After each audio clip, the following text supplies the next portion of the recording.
Welcome to Total Money Management. I'm back with Steve. How you going, mate? Good, mate. Good, mate. We're lovely. matching. Lovely shirt. Lovely shirt. The wardrobe. There you go, folks. Look at that. The wardrobe. In joke. Right? Not all heroes wear cape, but K-C-A-P with dots in between. Not a K. Okay, not a K.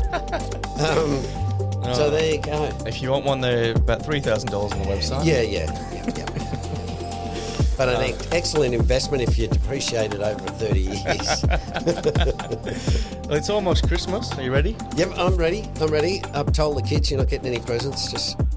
Just a new top. Same thing every year, mate. Same thing every year. Here's money. Go and get yourself what you want. Yeah. Oh, mate, I'm looking forward to a bit of a break, to be honest. It's been a bit of a year. But it gets hot. Yeah. Go swimming and stuff like that. But it just gets that heat that's really depressing sort of heat. A muggy. Yeah. And then you turn the aircon on, you bloody freeze, and you get... It's a trap. Anyway, there's Christmas and there's flies and ham and all that sort of stuff. Well, Santa's coming, so it should be good. Righto. Big issue. Well, Santa's been, mate. Santa's been in the US for the last 2 years with the returns. Santa didn't leave a couple of years ago. He just kept throwing cash. Santa just stayed. Well, it's been a good run. We'll do a yearly wrap like we usually this time last year we did, which seemed to go really well. But I mean, a short version is up around 20% just this year, 26% this year, and with like, the momentum's just. It's pretty good. It's yeah. I was watching last week's edition, and at the start I said the same thing, which is just like, oh Jesus, you just got to laugh. It's just crazy. Everything's crazy. Fart coin, right? Here's a joke. I'm going to call this fart coin, right? Now worth 700 million. Insane. And there's the who's the meme girl that rug pulled everyone? Oh yeah, the Hawk 2 girl. Yeah. She cashed them out for 50 million. Well, she'll go to jail, I reckon. Well, probably, but it just gets to show you the sign of the times. Yeah, that's what I mean. You see, it's really weird because you see most fraud at the top, right? And remember, I was thinking about this during the week because I was listening to our property special, right? Property Problems. Yeah. And I thought, you hear nobody sort of does, I shouldn't say nobody, but there's very little fraud at the bottom, right? There's always heaps of fraud when there's a bubble or there's easy money about. Yeah, in and out. Yeah, but you sort of think, well, why would you do fraud when it's just easy to, get a lot of work anyway? And we saw that in the, in the building industry and the banking and lending in Australia's, property stuff. Remember that there was that issue with the people at the gym, right? The gym trainers were like, you're bench pressing, and they're going, oh, Jacob, you ever thought about a national bank loan? Oh, and it's like, Jesus, and they were being incentivised. Yeah, like commission they were coming out their eyeballs. Yeah, so that's I think, in my mind, it's people know the least when there's a lot of hype. Yeah. So it's like, all right, crypto's gone for a massive run. I'm going to buy fart coin. Like, it must be right. Yeah. You just buy them and they go up. Yeah. But it's like I said, it's the same with houses, right? Same with stocks. Yeah. You look at it at the moment. Apple's PE in the US is December 14, right? Yeah. Apple's PE is 40. Outrageous. The average is 15. Yeah. Now I'm not saying Apple's not going to outperform, but it hasn't been outperforming economic wise for 2 years. So you can see why Buffett went, you know what? I think I'm going to get rid of this. Yeah. He gave it a good chance and it's not as if he woke up one day and thought, I'm going to sell it all. Yeah. It's the same with Microsoft. The PE Microsoft is like 35 or 36 or something. I mean, these are mature old companies. And what I'm seeing more and more of is people going, yeah, but they're going to rule the world for the next 10 years. And it's like, oh, God, this is what we had, this is exactly what went on in the 2000 bubble. Yeah, well, there's so much fraud then as well. Like people just whacking up websites and new companies and just ripping people off with software. Well, a lot of it, see, Jacob, was about growth, right? At the moment, it's the same with AI. AI is going to rule the world. You know, garbage trucks. Oh, yeah, they're going to have AI. You know, it's like, really? What's going on there? People generally, I read a Christmas report yesterday, right, from an Australian company that talks about shares, right, and recommends shares and stuff, right? Total money management. No, it wouldn't be us, mate. Let me tell you, not when you read this report. Right. This report was all about robots and AI. That's it. They are the future. They're going to take over the world. It's going to be fantastic. And I just thought to myself, there's not one line in this whole newsletter that has said anything critical. Oh, I hate and the thing I think is important is if people don't know about a subject, then you should probably provide both sides of the story, right? But this one was just 100% full on glowing. Yeah, all in, go all in. All in, robots we're going to have self-driving cars, robots around your house, humanoid robots. It's like, darling, they're like 30 years away. They said that in the 80s. But that's what I mean. You see what I mean? Like when you get these boom periods, this is exactly what Robert Schiller talks about in, I think it's chapter 6, New Eras, right? Everybody starts talking about future technology and the promises are, out of this world.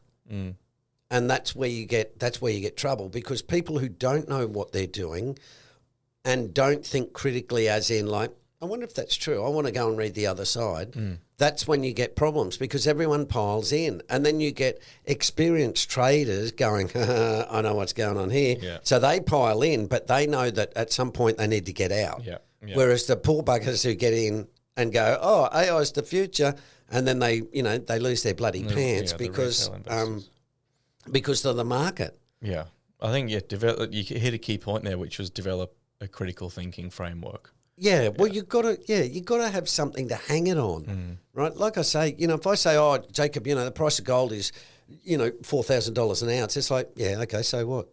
You got to have a concept of value, right? Because the price doesn't tell you anything, only in relation to the value, right? So if I say to you, oh, Apple's at $300 a share, you go, okay, what's that mean? Yeah, or they'll go to a chart and they'll go, oh, shit. Yeah. Look at that. It's only ever gone left to right to the moon. But I'm starting to see this a lot in terms of the macro market, where I'm starting to see a lot of charts that start in 1870 again, right? So again, it's like, Jacob, it just goes up. And it's like, well... Were you born in 1870? Were you around then? Well, congratulations, you got the 8% return.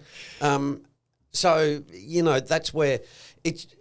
I'm just getting more and more concerned that we're in territory that is just absolutely insane. Well, next year might change it up. Well, I think so this is a question that I've got, and I genuinely don't know the answer. I don't think anyone does. But when do we, if next year is going to be turbulent, when will we know? You won't. Like the oracle. Like, will it be Jan, Feb, March? Like, well, when do you get into the swing of things? None. You don't know. And you see, that's the thing about stock markets, and what people do is the hindsight stuff, right? When it fell in, the March low was, the GFC low was March 9, 2009, right? That was, I think it was a Friday, right? Now, there is no way that you could tell on March the 9th that was the low point.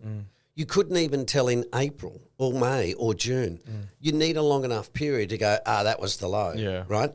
Now, the problem with that is, and this has been shown in studies, right? What they've said is that we generally think the catalyst has to be big, right? Like, an earthquake in Tokyo, shocking economic figures, right? Some disaster somewhere, and everyone goes, oh my God, and they all sell out, right? Yeah. That's not the way it works. The problem we've got is we can't predict what the catalyst will be. And what we generally say is, if you say, well, Steve, it could be Donald Trump and it could be this, that's what we're saying is, well, okay, but the market already knows that. So it's something, remember, it's the unexpected event that gets you. Yeah. Because like we talk about in decision-making with your brain is a prediction machine. So it's taking in all the current information and predicting. What gives you your brain the shock is the information that it didn't predict. Yeah, when it hits you quickly. Yeah. Right. As I say, you open the gym door to go in, and it's been cleaned out. Your brain goes, "Hey, what the hell's going on here?" Right? Because your brain is saying, "Yeah, when I open this door, there'll be the gym and the benches and blah blah blah." If you open the door and there's nothing there, you momentarily get a shock, right? Because your brain is saying, "Yeah, I know. There's a picture here. I've been here before." Yeah. But when you get the unexpected, Brent, that's when your brain starts going, whoa, hang on, what's going on here? I don't understand this. Fight or flight almost. Yes. And that's what happens, right? You get an unexpected event and people go, oh, my God, and everybody starts selling out. Yeah. Well, we know this. That's the thing. Like we know, and we're going off track a bit, but we know Donald Trump. It's going to be turbulent, right? So we already know that. Yes. So if we already know it's going to be turbulent, what's stopping the market from just continuing to be fucking crazy? Yeah. Well, I think that's the problem with. It's the problem with fundamentals, and I talked about it a little bit during the Property Problems podcast, which was you've got to understand that what they're doing at the moment in Australia and in Australian property and the US stock market is everybody's talking about strong fundamentals. Okay, now there's nothing inherently wrong with that, but when the fundamentals get so far out of line with the price, you have to say, well, you can't rely on fundamentals if the price is batshit crazy. Yeah. You have to say, well, hang on, yeah, look, the economy's strong, but Jesus, it's not growing at 10%, which is the S&P 500 is inferring. Yes. Right? Price to income in Australian property, about 9 or 10. Okay, I know we've got immigration, we got land planning, I know we've got all that. But does that justify a ratio of 9 where the long-term average is, 4 to 5? And that's the point. And what I think I said it this week or something, I'm not sure, but it gets to a point where you say, listen, we've become irrationally exuberant, right? Everybody's just going nuts and it's working so far, but at some point everybody sobers up, right? So it's like the party, right? Everyone starts getting a skinful, having a great time, it's all fantastic, and you're trying to go, yeah, they know what they're doing. It's like, nah, they lost it 4 drinks ago, right? But everybody's still saying, oh, yeah, the fundamentals are good. And it's like, yeah, I know the fundamentals are good. They ain't that good. Yeah. They're not at that magnified level to sustain it anyway. Yeah. They just we know this throughout history that you get carried away and there's a melt up at the end. And that's where I kind of feel like we're at. And it just...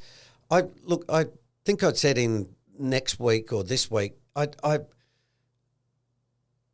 can't remember the last time I saw markets like this, where it's a little bit, well, I won't say depressing, but I'm really, really concerned because if the market falls historically, as it has done in the past, it's going to fall 50% for a start. Now, if it does that, that's going to have, like it does in every market fall of 50%, huge ramifications. So if that's the case, then I have to say, all right, what's going to happen? Well, you have to look at the US and go, man, there's going to be something bad happen there for it to go from a cape of 39 to a cape of 17, right? That's more than 50%. So if you look at that, you're not just going to fall 50% and everyone goes, oh, that was interesting. Well, in the GFC, it was awful. Exactly. And that's why I say, this time around, particularly with someone like Donald Trump, who's fairly unpredictable, we don't know what the response is going to be. We've still got bloody wars going on all over the place. So sorry to be a bummer at Christmas time, but it's just, I'm just looking at it going, this is not lining up to be very good. Yeah. Hence why I think this event may be the catalyst for a complete change in restructure. Yeah, like we talk about in the new normal. Yeah. Right? It's just I can't tell you what the event will be, but it could be an earthquake, a flood. The thing they've shown is it doesn't have to even be a big event. No. It gets pinpointed after the fact. To your point, choose something. Go. Oh, there it was. It was that big event. It was not called on Tuesday. So yeah. Well, it was the same in the Black Monday. You know, the day it fell 25% in one day. They were just desperate to go, what the hell caused it? And they put it down to portfolio insurance. But the Friday fell like 11% or something to start with, They needed a tabloid thing. Yeah. So it's just, you know, that's why I always think valuation is so informative and important, because valuation doesn't tell you stories. It's just a number. And if you look at through history, those numbers generally are very accurate. Yeah, they're true. Well, with a CAPE 39, what they're saying is, listen, you're not going to get anything for the next 10 years. Yeah. Now, if you want to pile in for the next 10 months, no problem, pile in. But please don't think this is going to go on for another 10 years. Yeah. All right, let's get us back on track. So Monday, we've got key ETF performance and total return. So this is a November performance chart.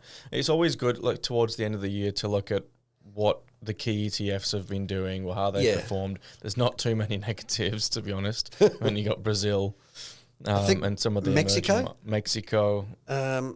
There's not a lot. Everybody's having a good time. Yeah, everyone's at the party. We're down here being dampeners, talking about CAPE and Fartcoin and stuff. Well, I mean, but we still emerging markets, and they've been good. They're cheap, right? Yeah. So it's not as if we sat here going, you just got to sit on your hands for the next 10 years. No.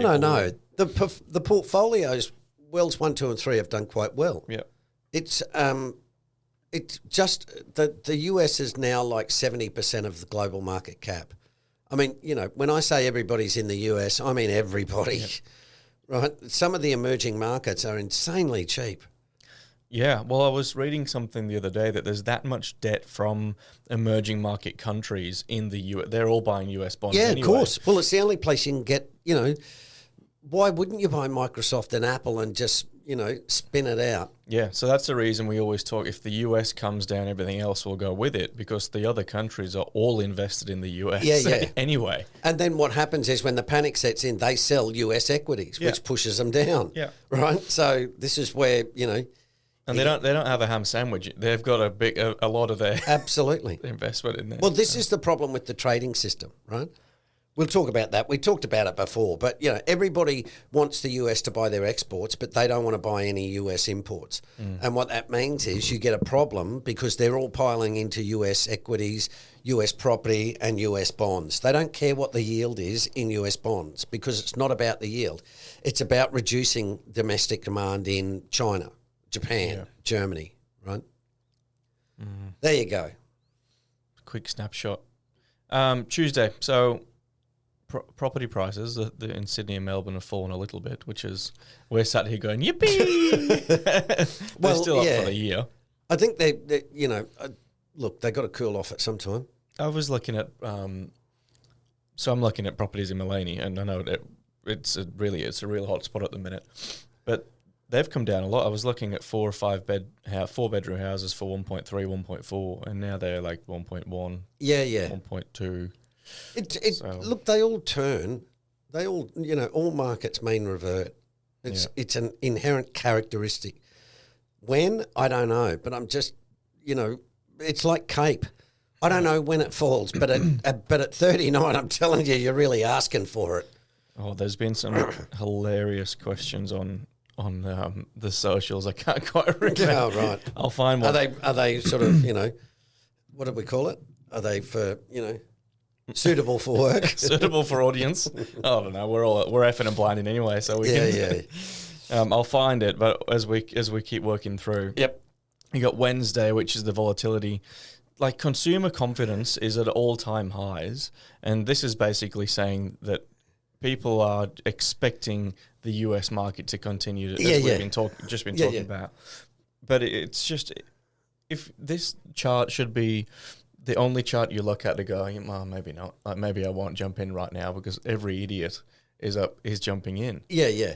But that's why I'd say look at 2000, right? And that's about 46, 47, right? Look at it now. We're at 56. Yeah. Like, that's why I'm saying, that's why I'm really concerned. That's only one of, I've got to the point where I'm having trouble filling the newsletter because there's it's the same. I've already put in consumer confidence. I put in the CAPE ratio. I put in the price to book ratio. I've put in the EBIT to EBIT value. You know, like I just margin calls. Yeah. Right. Like I'm just putting in margin loans and stuff, and it's just like Jesus. You know, how many times can I say it's expensive? Yeah, we're getting people going, oh, guys, what? Like, yeah, we get it's expensive, but what about? And we're like, no, you're missing the point. Yeah. It's expensive. There's not much else to talk about. Yeah. It's, there's sometimes when you just got to, excuse me, you just got to sit pat. Yeah. Well, if you look here, so 2000 up at 45, 2002 is down here because we just had GFC. The tech bubble. .com. Yeah. And then same again in the GFC here. Yep. It's up at 40 and then down at 20. Yep. So like this tells us goes up and down like a yo-yo. Yeah. That's why I say to you, the confidence is simply reflection of the market's rising, we all feel good. Yep. Market's falling, we all feel bad. Yeah. But generally, the economy isn't always reflective of that. Yeah. Right? It just seems like this time, as I said, I don't know. It just looks batshit crazy to me. Well, what do I know? We got to. I'll cut it up with a bit of a question. It's not a question, more of a statement from Dan Abbey on Instagram. Yep. He's like, "Great episode on the Property Problems podcast. Cheers, mate. We definitely need an in-depth one now of how we get ourselves out of this price rise mess in the property. In property, yeah. So we've done a couple on what's going on. Yep. And I think people are now the next one like solutions, a bit of solution oriented. Yeah. But if you got any thoughts, well, just it again, I can't make I'm not Nostradamus, but all I can say is, do we have a continuation of the way it is at the moment, right? And like we said at the end of the property podcast and attached in the paper that went with it, you have to say to yourself, okay, and this is where disconfirming evidence is really important. You've got to say to yourself, okay, why do people think the property will continue? Oh, because, Albo won't let it fall. Oh, right, okay. Because we've got, hundreds of thousands of people pouring into the country. Okay, you have to answer those and say, okay, will Albo stop property prices falling? Now, they may want to, and Katie Gallagher came out during the week and actually said, we don't want property prices to fall. We want a sustainable sort of growth level, right? Which gives you the idea that these people are somehow pulling the strings to make property expensive. And what I keep saying is this thing's been going on since 2000. So it's not just Albo, it's not Morrison, it's not Abbott, it's not Toombul, it's not Gillard, it's not Rudd, right? It's all of them, because what they've been doing is incentivising it. But in the terms of can it continue on, well, yeah, but then you're going to have absolute poverty mixed with absolute wealth, right? You're going to have a bunch of rich people and a lot of poor people, right? Well, that's clearly not sustainable. Yeah. So the argument of, but Albo or Michelle Bullock will stop it is wrong, right? Because as I said to you, well, why did Ireland let their housing market blow up? Why did Spain let their housing market blow up? Why did America? Why did Germany? Why did Japan? Why did Canada? Why did New Zealand? Why didn't they just, quote, save it, right? Well, it's easy. They can't bloody well save it. And that's what the Chinese are figuring out at the moment, because the Chinese are trying to stem their property decline, but they can't. You can't force people to buy, right? You can't force them to sell. But it makes sense at levels where people go, actually, I'm negatively geared and I'm losing money. Now I need to really seriously think about this, right? And that's what goes on. As I say, Albo can't ring and go, listen, Jacob, I'll slip you a quiet $400 a week to cover your property, because the renters go, well, I'm not voting for that bastard. Yeah. Right? And it'll cause issues elsewhere then as well. Like absolutely. You can't keep plugging these little gaps. Yeah. This is why we've got a debt problem, right? Because everybody's sat at the debt table and absolutely gorged themselves on debt. And that's what the problem is, because the debt is not being spent to build widgets in factories and to contribute to the economic growth. Productively. Yeah. That's why the economic growth is low, because it's about what you produce, i.e. what you make, right? Well, if I buy your house, existing house for more money, we haven't made anything. And that's why economic growth is really low, but the property houses and the debts are going crazy, right? Because it's unproductive. Now, people will make money out of it. I've no argument with that, but I'm just saying someone's going to get caught holding the bag, right? That's the way markets work. Yes. All right. Good. Thanks. Dan, there's your answer. I'm not going to add anything more to that because otherwise we'll be here for the next 45 minutes. Yeah. Don't get me started. Just move on, guys. Right. Oh, God, don't get me started. Next. Oh, don't get me started on Bitcoin. Bitcoin's at 846 million. Michael Saylor, who's the Bitcoin guru, said it's going to 13 million. Yeah. Oh, look. How many Bitcoins are there? 26 million or something. 21. 21. Right. Yeah. Now do this. 21 times 13 million. I can't do that, mate. Right. It's 2.73 with 14 zeros after it. Right? The new global currency. He's a dickhead. But, you know, honestly. What's the market cap at the moment? That's not even trillion, gazillions, right? You just look at it and go, that's a stupid statement. That's absolutely stupid statement. Oh, he's eating up on the market sentiment. Just making. Oh, God, he's a bloody fraudster. Market cap. He's a fraudster. Anyway, righto. Here's another one, S&P versus valuations. It's 2 trillion Bitcoin market cap now. Didn't know that. Not bad. Welcome to space, folks, where price means nothing. Throw it in with fart coin, Dodge coin. Is it Dodge or dog? Doge. Oh, there you go. In the middle, mate. There you go. Elon's coin. How many coins are they? Trumpy's got a coin, hasn't he? Trump coin. Yeah. We'll make a Steve coin. We might do total money management coin. TMM coin. Yeah. Just have one. Why not? Just do our own currency. We'll just trade in amongst ourselves and get rich. You buy off me and I'll buy off you for a higher price. That's property. What can go wrong? All right, Friday. This is basically just saying that the turning points of the S&P 500, like the extreme and the extreme highs and the extreme lows, basically. There's nothing to say. It's all crazy. Bonus, righto, same thing. Strategists say the market. Oh, that's right. Yes. What I'm pointing out here, if I can just whack that up on the screen, what I'm pointing out here is, again, strategists and people saying, oh, you know, the S&P is going to end 2025, right? It's at 6,000, right? Oh, it's going to end at about 6,600 or 6,800, which is the average return added to 6,000, right? 10%, right? Okay, so in the end of 23, they said, oh, the market will end at 4,800, right? Wrong. Now, here we are at 6,050. Yeah. So, you know, that's an enormous miss. They haven't. When have they been right? Then they're seldom right, and that's what I mean. How many of them are saying, "I reckon it might end at 4,000"? Yeah, and it'll be a huge that's drop bad for business. Well, no, you know, you're going to go and buy stocks from a guy who's saying it's going to end at 4,000. Yeah, well, exactly. That's the first thing I'd ask one of these blokes, though, if I was giving him some cash. Well, how many times have you been right? Doesn't matter about the return necessarily. Yeah. How many times have you been right?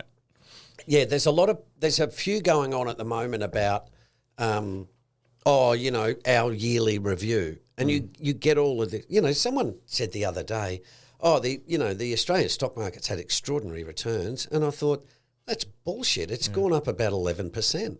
You know, like you look at it and go, mate, 25 is extraordinary. Yeah. You know, 11 is like, oh, well, yeah, it's okay. Just done a good job. Well, it's a good job when you consider the economic growth's at 1% and falling. So anyway, the lesson of the week. Yes. Cool, that's in small print. What I wanted to do there, folks, is just... So this is calculating volatility. Yeah, it's just the difference between the property market and the stock market is that when you buy a property, the volatility is sort of irrelevant, right? Because you can't add a bit on or take a bit off, like rebalance. What I'm doing here is just showing people how you calculate volatility. I'm not going to bore you with it. You can go and have a look at it. But what I'm saying is, notice that when the CAPE is really high, you get higher volatility, right? Now, when you get higher volatility, and the measure of volatility is standard deviation, right? Now, if you have a look at standard deviation of 40%, which is not unusual in high CAPE eras, what you get is you get a reduction of 8% from the average annual return. Okay, the average annual return is 8%. Yes. Now, minus volatility of 40% is minus 8. 8 minus 8 leaves you with 0. That's why you want to avoid the high volatility periods unless you got a lot of cash and you know what you're doing. Yeah. But it's also the reason why you want to pay attention to when the CAPE is really high, because what it's saying is, listen, this thing will drop 20, 30% in a year, and then it may go another year down again. Either way, you're going to lose 50%. So the best idea is to sort of take some, do a Buffett. I'm going to sell Apple, I'm going to sell Bank of America, and I'm going to sit in the most cash I've ever had. Take some off the top, take a breath, wait for the volatility to end and get back in. It's not like, Jacob, it's not like you going, oh my God, but Steve, I'll never get the chance to invest again. It's completely wrong. We know you'll get another chance. You're 30. Yeah. I mean, I'll get another chance and I'm 62. Buffett, maybe not. Bit dodgy at 94. He doesn't need another chance. Yeah, maybe he's just going to go out on cash. Yeah. But that's the reason why you rebalance, because you've got to understand you're investing over a lifetime, and there will be opportunities when it's insanely cheap, and there'll be opportunities where it's insanely expensive, right? And that's where you've got to go. Okay, I've had a really, the US market since 2009 has compounded at about 14. That's doubling your money every 5 years, right? So we've had 15 years. So it's gone from 100, 200, 400, 800, right? That's why everybody's punch drunk, because the returns have been absolutely fantastic. But that's when the CAPE was 13. Yeah. Right? Now it's 39. That's 3 times as expensive. It's not the same market. Well, you get from, if you're trying to grow your cash with a CAPE of 39, you're going to be waiting just as long to do that anyway. If you sit out the market for even 5 years and wait for CAPE to come down to 15, 17, and then you get the questions of how do you know that. But let's just say it does go back, come back down to 17 or 20, then you pile in. You'll get from point A to point B a hell of a lot quicker. Yeah. It's just, it's just a matter of, the other thing is too, what we don't, people say, oh, well, you're not making any money because the CAPE's at 39. It's like, well, yes, I am. I won't bore you with that. But it's what I'm saying is, you might buy a property in Spain, right? Or you might buy, for average investors, you might look at it and say, well, Brazil's cheap, right? Oh, Mexico's cheap. Oh, okay, well, I'm going to buy some of the really cheap markets. I'm going to buy a bit of gold for hedging. I'm going to buy a bit of Bitcoin for hedging. I'm going to buy silver. Commodities are really cheap. So you might go and buy commodities, right? So it's never like, there's never anything where you go, oh, everything's just completely crazy, everything, commodities, everything, right? That's not the case. It's a matter of just saying the US market's really expensive. You've got to be careful because it does drag others down, but that doesn't mean that you can't make some income or get some, investments elsewhere. Well, let's finish on this. So this is the last question from YouTube. So I came across your channel. I think it's the best in Australia regarding the topic. Thank you. Only Australia. Jesus, we're actually in 50, height of these we're people. In 50 countries now. Did you see the Spotify rap? However, I don't agree with the rebalancing strategy, as you can lose the 10 baggers. Keep doing the great work. This is 10 bagger Joe. The fabulous 10 baggers. Yeah. What do you reckon to the 10 baggers, Steve? I'd rather a lot of 8 baggers or 6 baggers. Yeah, I think it's an interesting question, but there's a few things you want to have a think about. 10 baggers are unbelievably rare. Yeah. Right? For the audience, what's a 10 bagger? Everyone's aiming for a 10 bagger. Yeah. Right? The Henrik Bessenbinder, professor in Arizona, did research which basically said this. Listen, you get this, 3% of stocks of companies deliver the really big returns. And then the company that goes from a 5-bagger, let's say there's 100 companies that are a 5-bagger. Okay, out of those 100, 30 of them will be a 10-bagger. And then 30% of them, i.e. one, will be a 20-bagger or something. So the point being that the chances of you getting a 10-bagger are really, really low, right? That's statistically. The second part is the issue in terms of, look at Amazon. Amazon's a 10-bagger, right? Yeah. Now, in 2000, it went down 95%. So, who's going to hold through a 95% loss? Either people who didn't realise they'd bought Amazon and they're ignoring the market. There were very few people in 2002 going, Amazon's an absolute 10-bagger steal.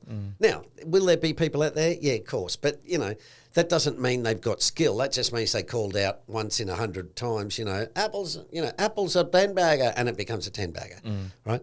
So there's a few reasons why 10-baggers are not that easy. And the other thing is too, you don't need 10-baggers, right? You're not going to pick 10 baggers over your lifetime, right? But you can make steady returns by using index funds, rebalancing, and the principles we talk about. Yeah. Right? So it's just, again, what you get when the markets are really expensive and everything's going crazy, what you get is you get people saying, like I said a few months ago, financial independence, retire early. Right? What do? You buy a Bitcoin and you ride it to the moon and you retire early in 12 months. Right, okay. No. What you do is you buy a Sydney property and you leverage up and, you fly to the moon. What do? You find a 10-bagger in junior penny stocks and you fly to the moon. You don't get that at the bottom. No. You get that talk at the top. Yeah. Right? And why? Because it looks easy. You just buy Bitcoin and it goes from 0 to 100,000. Right? And you say, okay, well, what about in 2022 when it went from 67,000 to 17? No, you just hold through that. And it's like, every time? Yeah. One time, two times? Two times? Yeah. So most of our clients come to us because they've tried to chase 10-baggers and lost a shitload of money. And they're like, actually, this is not working anymore. Yeah. Or they're look, I don't want to sound like I'm arrogant, but they're the smart ones who think, I better learn something about this and then, I can do it. I mean, that's what I think is our job, to teach people, not to be relying on us, but to say, listen, you can do this yourself. It's not really hard. Don't chase 10-baggers, right? Don't get out there and buy every junior mining stock because you'll probably lose money. And I promise you, we've done that. Yeah. Well, that's, we've all had a 10-bagger. Yeah. I've had a 10-bagger and I'll match that with my 5, or 10 or probably even 15 where I've just blown the lot. Yeah. Well, that's the end of my 10-bagger. Yeah. Right? That's the way it works. All right. Well, let's leave it there. It won't be Merry Christmas quite yet before the next one, but it'll be close. It'll be close there. So, all right. We'll see you next time. Cheers, folks. As always, remember, we don't provide financial advice.